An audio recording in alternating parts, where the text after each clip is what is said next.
Il est 9h30 sur France Info. Bonjour, merci de nous rejoindre. Nous sommes le samedi 29 avril et à la une de l'actualité, Emmanuel Macron qui déclare ce matin chez nos confrères de France Bleu et de France 3 que la vie politique a tourné une page dimanche soir.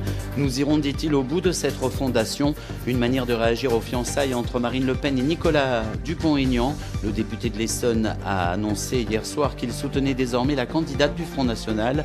Ils doivent d'ailleurs faire une déclaration commune. Ce sera tout à l'heure à 11h. En attendant, la décision est très diversement appréciée au sein même de Debout la France. Dominique Jamais, le vice-président du parti, claque la porte et il est d'ailleurs suivi par d'autres cadres. De son côté, sur sa chaîne YouTube, Jean-Luc Mélenchon annonce qu'il ne votera pas pour le Front National. Pour le reste, pas de consigne de vote. Et puis j'évoquais Emmanuel Macron il y a un instant, il prend également la parole dans le Figaro ce matin.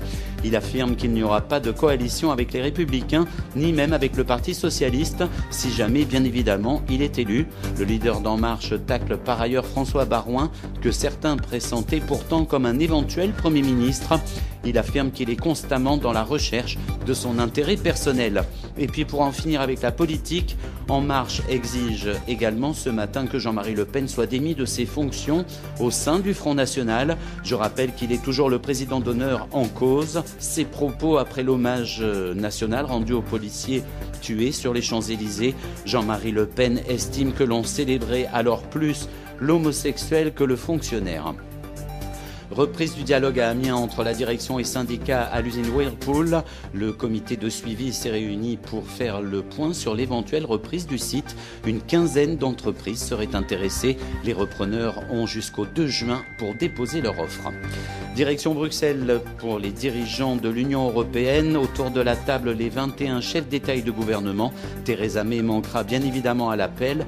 Tous doivent tenter de se mettre d'accord sur les orientations et sur les critères de séparation entre la Grande-Bretagne et l'UE.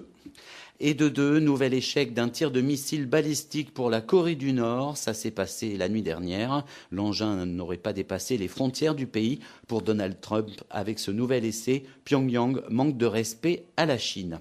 On passe au sport à présent avec 6 matchs de Ligue 1 au programme de ce samedi. On joue en effet ce week-end la 35e journée de Ligue 1 donc. À suivre à 17h Monaco-Toulouse, puis à 20h Bastia affronte Rennes, Metz rencontre Nancy, Guingamp Saint-Étienne, Nantes se déplace à Lorient et Montpellier à Lille. Hier en déplacement à Angers, Lyon s'est imposé 2-1. Et puis un stade mythique, Wembley, 90 000 personnes et 2 boxeurs, Vladimir Klitschko et Anthony Joshua, 18 combats, 18 KO. Le combat du siècle, on parle bien de boxe, se tiendra la nuit prochaine avec ou sans victoire. Les 2 protagonistes repartiront chacun avec au moins 12 millions d'euros.